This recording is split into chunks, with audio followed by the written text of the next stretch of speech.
This morning, it's my great pleasure to introduce to you three Averett alumni. First will be Mr. Dan Farmer. Dan is Vice President of Sales for Allergies Incorporated. Allergies is headquartered in Danville, Virginia, and manufactures the industry's first and only natural, certified organic herbal lozenges for relief of seasonal allergies. This is a brand new company to Danville. Dan received his BS in biology and chemistry from Averett in the spring of 1995. He went on to receive his MBA from Regis University in 2005, graduating first in his class. Dan is a service-connected disabled veteran of the United States Marine Corps and a proud supporter of the Marine Corps Scout Sniper Association. Dan is involved in many activities in the city and region. He's a member of the Danville Economic Development Council. He's past president and a member of Riverview Rotary Club. He is a Cub Master of Boy Scout of America Pack number 386. He's a member of the Danville, Pittsylvania County Chamber of Commerce, Boys and Girls Club of Danville, Southside Virginia Society for Human Resources Management, American Legion Post 325, and a member of North Main Baptist Church. In his so-called free time, Dan enjoys spending time with his wife and his son. He enjoys mentoring young people. He loves hunting, fishing, shooting, camping, hiking, working out, and practicing traditional Hapkido. Please help me welcome Dan Farmer.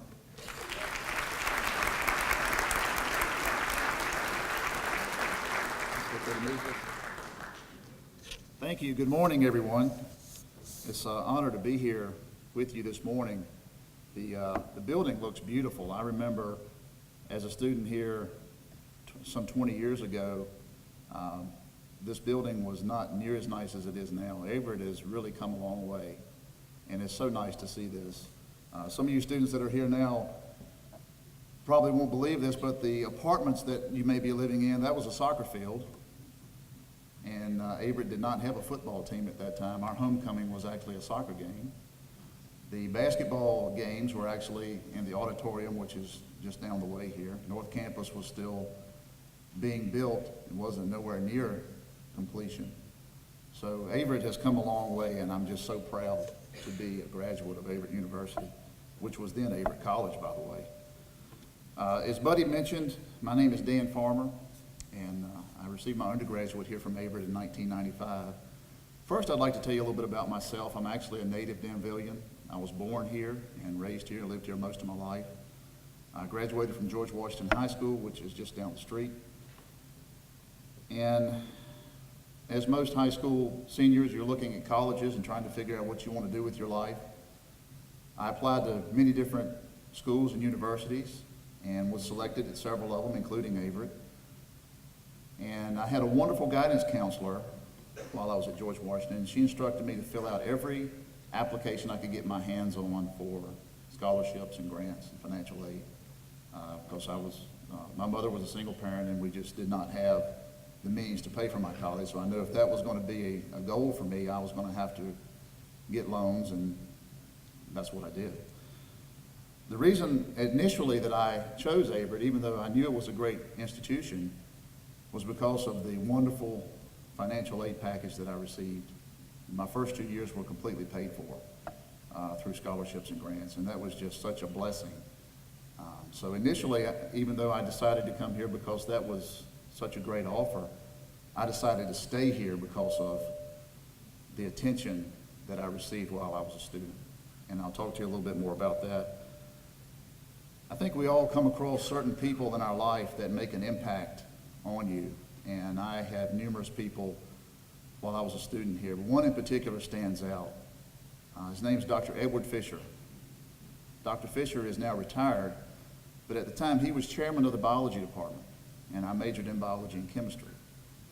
And Dr. Fisher was one of those special people that always had time for his students, whether you were a science major or just taking one of his classes because you needed to fill a general requirement. He always had time for you to stop by his office and talk to him, about anything. It didn't have to be school related. He was an avid golfer, and one of the great things I remember is on many occasions I was able to actually go out and play golf with him, and I thought that was so cool to be able to spend time with your professor and enjoy that, because I'm not sure, but I don't think you could do that at a Virginia Tech or a large institution where they have 30-some thousand plus students. I just don't know that that's an opportunity.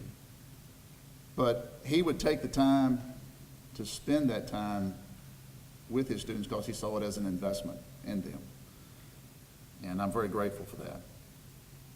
Also, there were many other professors. Some of them are still here teaching, and by the way, you haven't aged a bit. You look wonderful. I had a lot more hair when I was here 20 years ago. It's hard to say that, 20 years, where's the time gone? Interestingly, the fall semester of my junior year, I decided to transfer to James Madison University up in Harrisonburg, Virginia. And I immediately noticed it was nothing like Averett. Larger school, larger classes, nowhere near the personal attention that I was used to here. So I went through that semester, and quite honestly, I did not do very well. I was living in the fraternity house and enjoying some of the things that, as you first go away from school, you probably wouldn't have enjoyed when you were living in the community where you grew up in. But I noticed that my grades were beginning to slip, and again, it was not near the personal attention that I was used to here at Averett. So I decided to come back to Averett because this is what I knew, and the attention that I received here was such a great foundation. And I was fortunate enough to still graduate on time with over a 3.0 GPA, even though I had a wasted semester abroad. I won't tell you the GPA, but it was much south of 3.0. But Averett is a wonderful place, and I'm so fortunate to have spent my undergraduate years here. Since graduating from Averett, I've gone on to serve in the United States Marine Corps. I've gone on to become a sales executive through multiple different industries. And I attribute that, what I have accomplished, to my professors and the attention that I received here, the foundation that I received here as an undergraduate student. And I'm very thankful for that. Averett's motto is big dreams and bold futures. And I think that is a very fitting motto for this institution, because you can achieve anything you want to achieve if you, number one, have the drive to do it, but secondly, have a support system in place to support you in achieving those dreams. Anything you want to accomplish in life, you can do if you're willing to work for it. Don't let anybody tell you you can't achieve something. Set a plan, make it happen, and enjoy it. I want to thank everybody for attending today. I especially want to thank Dr. Franks and Buddy and all the professors and faculty here, because I don't say this just because I'm standing here in front of you today. This is a very dear institution to me. It's very dear to my heart. I'm very thankful to be a part of it, and I wish you all the best. Thank you so much.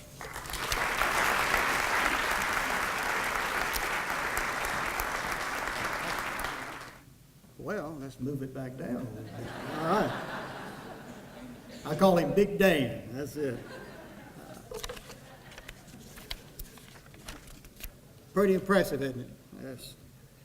Our next alumni to speak is Amy Cross. Amy is a 1997 graduate of Averett with a Bachelor of Arts degree in English and journalism.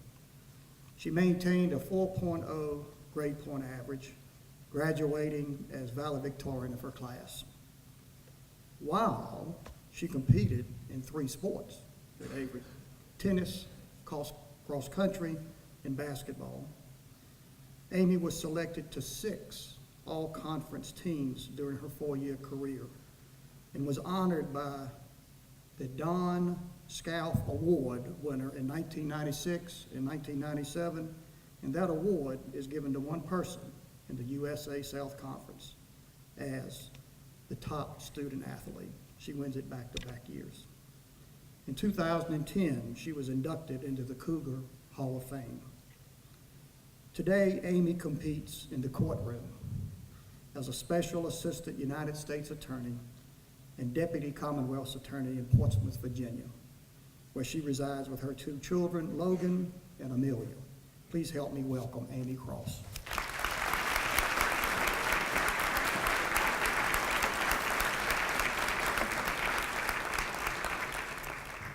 You know I'm an attorney, so when they said I only had 5 minutes to speak, I figured this may be tough. But I'll try to keep my comments brief. It's been 20 years since I was a freshman here at Averett College, and I'll be honest with you, Averett was not my top choice. My dad, who is here with me today, had picked out Averett, and I came here and fell in love with this university. There is something about Averett, and those of you who are here as students will find as you embark on your journey into your careers and your family that Averett will become a part of your heart and your soul. And that is because of the wonderful people, many of whom I see here still today, who will change your life. Now, I could speak for 10 times the amount of time they've given me about how wonderful Averett is, but I will focus on just some of those things. 20 years ago, when I came into Averett, I was probably the typical high school student, like many of you were this year or a couple years ago. I came from an average size high school. I stayed out of trouble, got good grades, had a good loving family. My sister, who is actually a year younger than me, ended up following me to Averett. And I knew exactly what I was doing.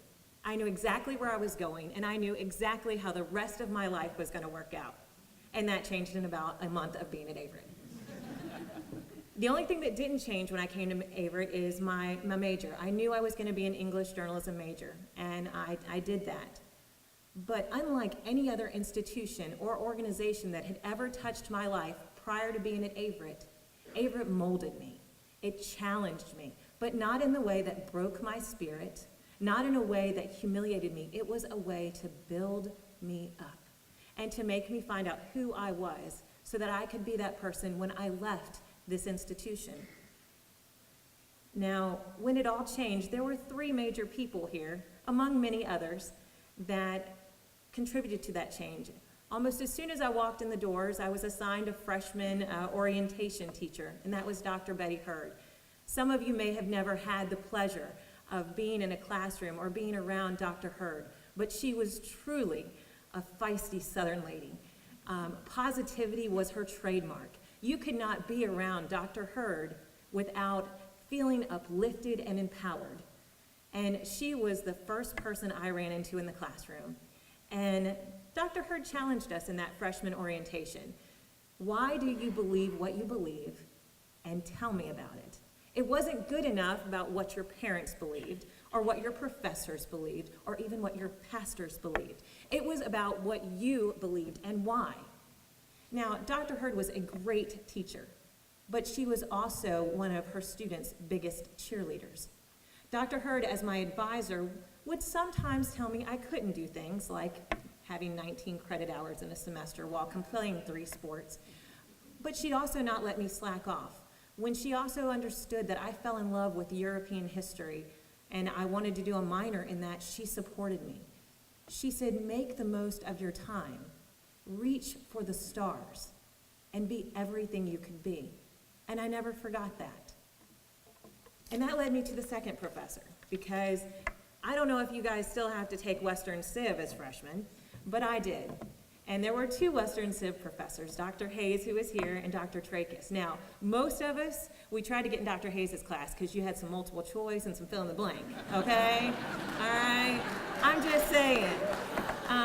Dr. Trachis, it was 10 words on the board, and you had to write as much as you could in an hour. That was it. That was your test. Anything from over the time of his class that you had to write about. I loved it. Okay, I'm a nerd. I loved that. I could write until my hand cramped. And the thing about Dr. Trachis, the minute you walked in his classroom without notes, without anything in his hands, he could bring alive ancient history. He could tell you from his heart everything that he had learned and impart it into you a way that you could visualize it, you could understand it. It was that passion that he delivered, not just his profession, but his knowledge that inspired us. One of the things that Dr. Trachis also did, and again, as a young, very, maybe stubborn, young student, is he challenged us. He too looked at us and said, why do you believe what you believe? Now, this may seem like ancient history to some of you, but back then a hot button item was whether sexual orientation should be considered in military service. And I remember Dr. Trachis challenging us, whether you believed it should be or whether you believed it should not be. Why did you believe that? Why did you believe it? And then defend what you believe. Take a stand for how you believe. Don't let someone else railroad you or change your mind. And it was then that I realized that each one of us, as we walked through these doors, had a voice. It was that passion that we could deliver what we believed in to the rest of the world. Now, all of this work, English and history, we had to have a little bit of fun. So as a freshman, in high school I played basketball and softball and tennis. And tennis was my least sport. But I took a chance and gave up softball, college softball. I'd been recruited to play here, and I gave it up to walk on to the Averett tennis team. And that is where I met Coach Barbara Kushabar. See, Coach K, so y'all know where I'm going with this, because you know Coach K. All right, and I'm telling you, she hadn't changed in 20 years.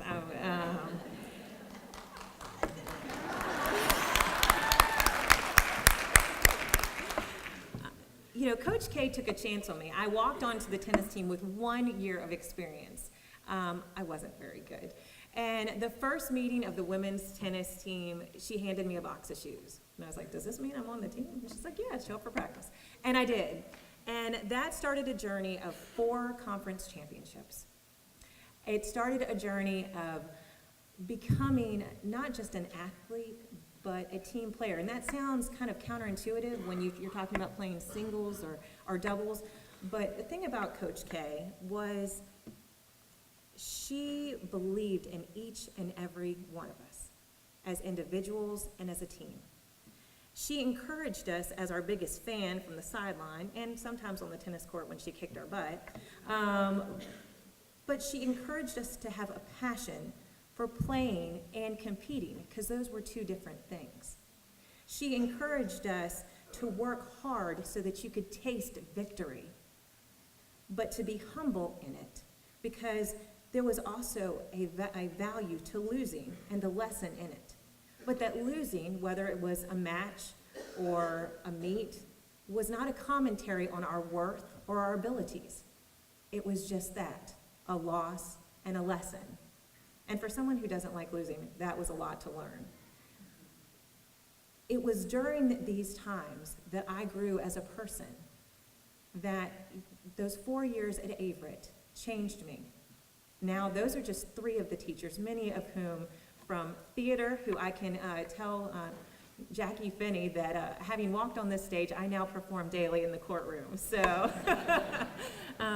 there are so many things that you will take from here that you will not even realize that you have learned. Dr. Hurd, do what you can do, but in doing it, reach for the stars.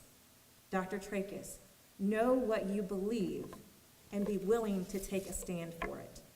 And Coach K, live and play with passion, remembering that it is not just the winning or the losing, but how each of us handle the same. Each of these lessons I do carry with me daily as an attorney walking into the United States courtroom in the Eastern District of Virginia. I also carry it with me as a mom, because these are lessons I want my 5-year-old and my 7-year-old to carry with them. They are the lessons that I take in my relationships and friendships and in being a daughter. You see, an investment in Averett and its history, in its students, in its staff, in its faculty, in its grounds, can influence each part of its whole and the entire community around it. And now, as we branch out, really, the world. Because each one of you, as you walk out, can carry Averett with you. And that is how we make Founders Day important, because we are Averett's history. Thank you. Pretty good so far, isn't it? It's, next, I want to introduce you to a friend that I've known a while, and her name is Christine Baggerly. Christine earned her MBA from Averett in 2004. She is Vice President for Sales and Support Services at First Piedmont Corporation, which is a regional waste solutions company headquartered in Chatham, Virginia. Prior to joining First Piedmont in 2005, Ms. Baggerly served as Director of Advancement for Chatham Hall, an all-girls boarding school over in Chatham, Virginia. During her 12 years at Chatham Hall, she also served as Admissions Director and the Annual Fund Director. And now I know who I can call on to help us raise some money. Her professional career started in the buying offices of Hecht's department stores in Arlington, Virginia. Ms. Baggerly was an Eccles Scholar at the University of Virginia, where she earned her bachelor's degree in history. A native of Long Island, New York, Ms. Baggerly's hobbies include travel, motorcycling, and wine tasting. She is currently a member of the Danville, Pennsylvania County Chamber of Commerce Board, and she served on the boards of the Boys and Girls Club, the United Way, and the Chatham Rotary Club. Please help me welcome Christine.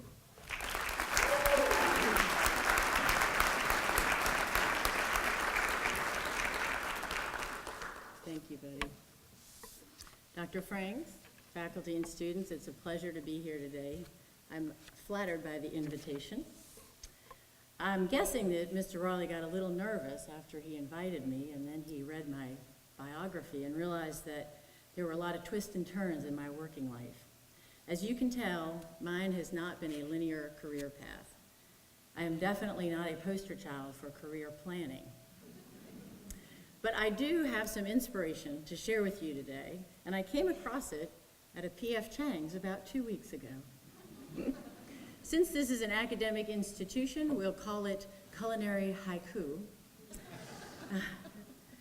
The quote is, "The simplest answer is to act." And as with all good fortune cookies, we need to add a phrase to the end to enhance the meaning. Are you sweating now, buddy? The phrase I would like to add to the end is, "and not take yourself too seriously in the process." And so we have, the simplest answer is to act and not take yourself too seriously in the process. Averett, or a Union female college, was founded by people who acted.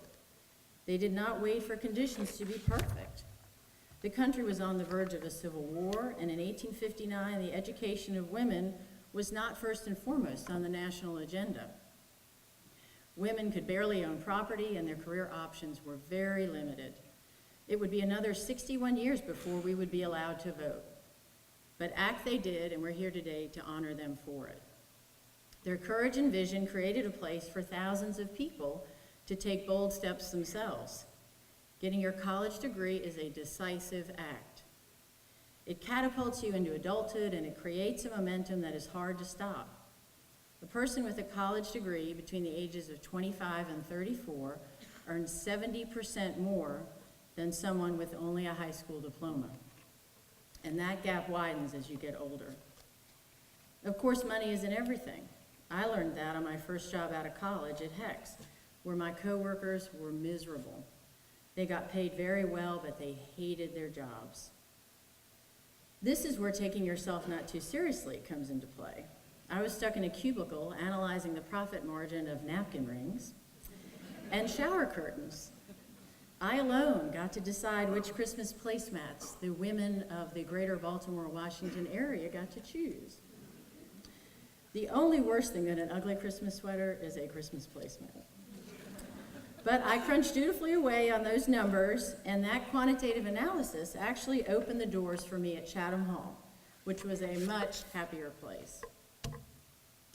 If the simplest answer is to act, then what is the question? Many of you in this room are probably asking yourself a question right now. When will this end? What's for lunch? But on a deeper level, I bet that more than half of you are mulling over the question of what you're going to do with your life. Getting an education is an excellent answer. It is a catalyst, an agent that provokes significant change. You may not have a specific plan. When I was an undergraduate, my plan was certainly not to buy placemats. But a degree is a plan unto itself, and it gives you a start. And that can also be true later in life. Getting an MBA at Averett was such a reactive catalyst for me that I made a complete right turn in my career path.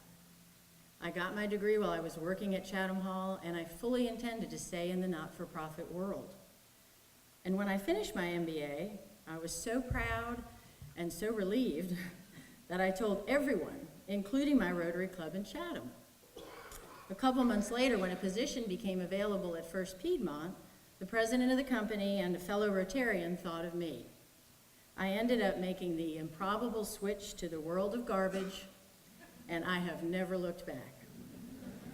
Had I not had that MBA, I would not have been a viable candidate for First Piedmont. And once there, the education I received at Averett enabled me to tackle projects and problems from the perspective of several different disciplines, which helped me minimize surprises, which in business are often costly. The professors here also provided a solid foundation in accounting and finance, which I lacked having been a history major. And garbage is big business, and it's a paramount environmental issue. As a country, we generate 250 million tons of municipal solid waste every year, and we recycle only 35% of that. And that's compared to a recycling rate in a country like Germany of 62%. In the last several years, we've started to treat garbage as a resource. We burn it, we use the methane that's generated when it's decomposing. Both of these things put power back on the grid. Recently, an energy company has started using methane to run trucks.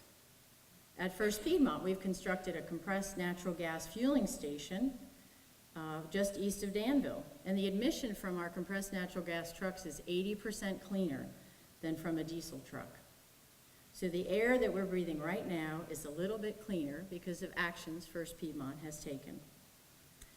I wholeheartedly believe that regardless of where you work or what you do, you can do good things if you simply do something.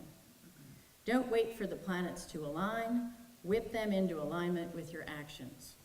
Don't debate whether the glass is half empty or half full, just drink the water.